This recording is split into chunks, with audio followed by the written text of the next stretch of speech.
I need to tell you a secret about Athens, one that you won't find in guidebooks, travel blogs, or even in most documentaries. When people visit Acropolis, they see marble glowing in the sun, temples standing against the sky, and a history stretching back 2,500 years. But what they don't see, or don't want to see, is that just below those sacred stones, cars are choking the city.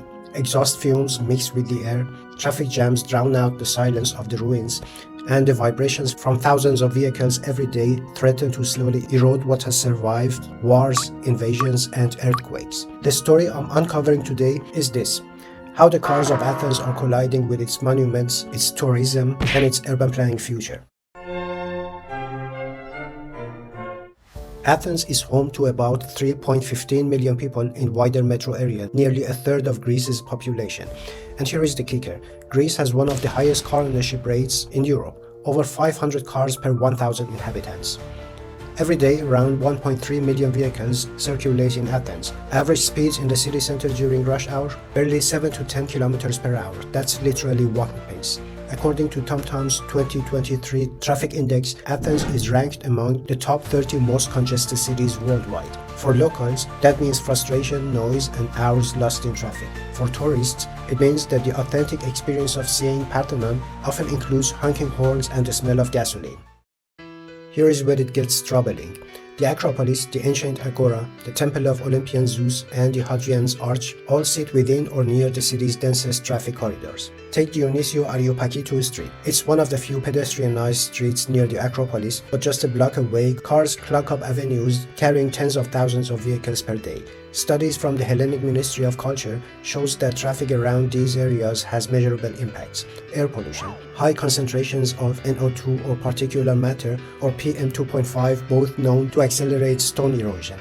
Vibrations. Continuous vibrations from buses, cars, and especially motorcycles are believed to continue to microfractures in ancient marble. Visual pollution. Rows of parked cars often block views of heritage sites, changing the visitor experience.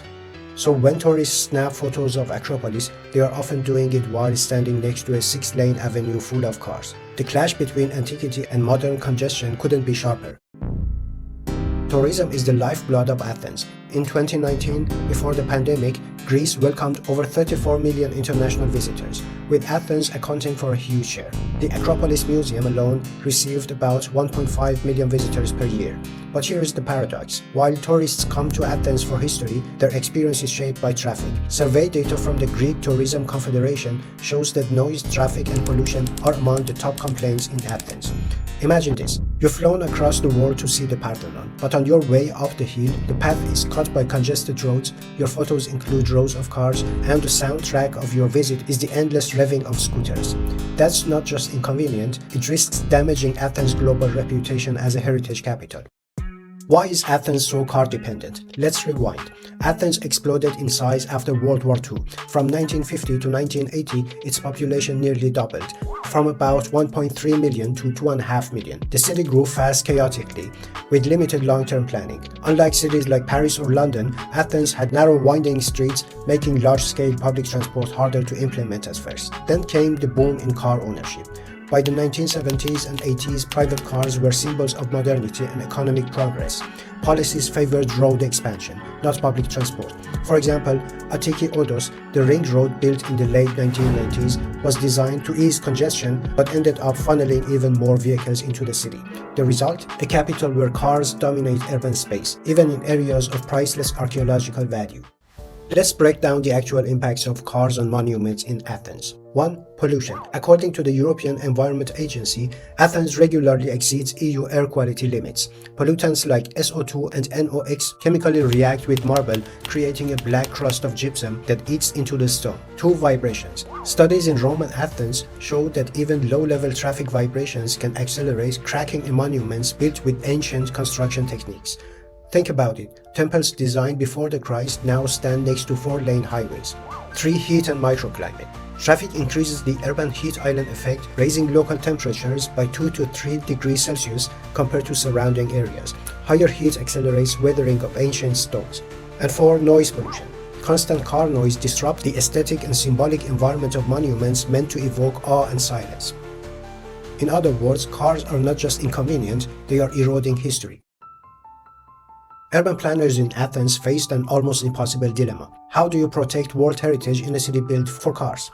Some measures have been attempted. In 2003, pedestrianization of areas around the Acropolis was expanded, creating unification of archaeological sites project, linking major ruins via pedestrian paths. Restrictions on car traffic near Plaka, the old historic neighborhood, were introduced. But despite these moves, the car problem persists. Why?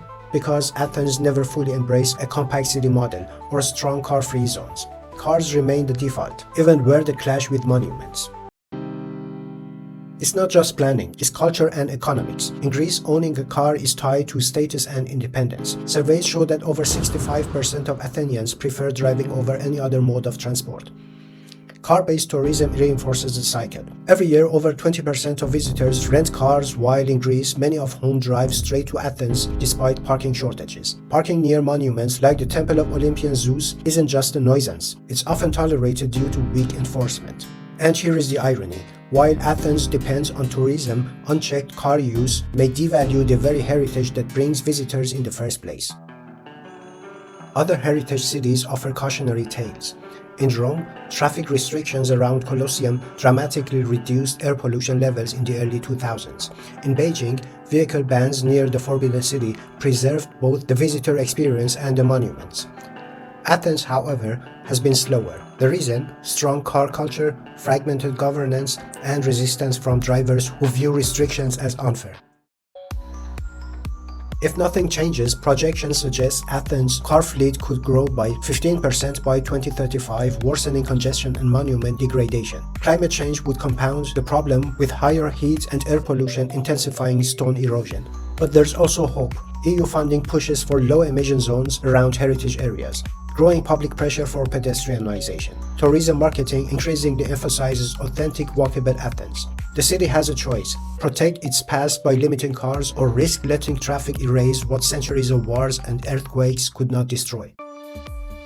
So next time you think of Athens, don't just picture the Parthenon shining over the skyline. Picture the unseen battle: cars versus ruins, traffic versus history, and modern convenience versus eternal heritage. The truth is, Athens is at a crossroads. The monuments survived the Persians, the Romans, and the Ottomans. But can they survive the age of automobiles? That's the question we need to ask, not just as urban planners or tourists, but as people who believe the past deserves to be seen, heard, and felt without the roar of engines drowning it out.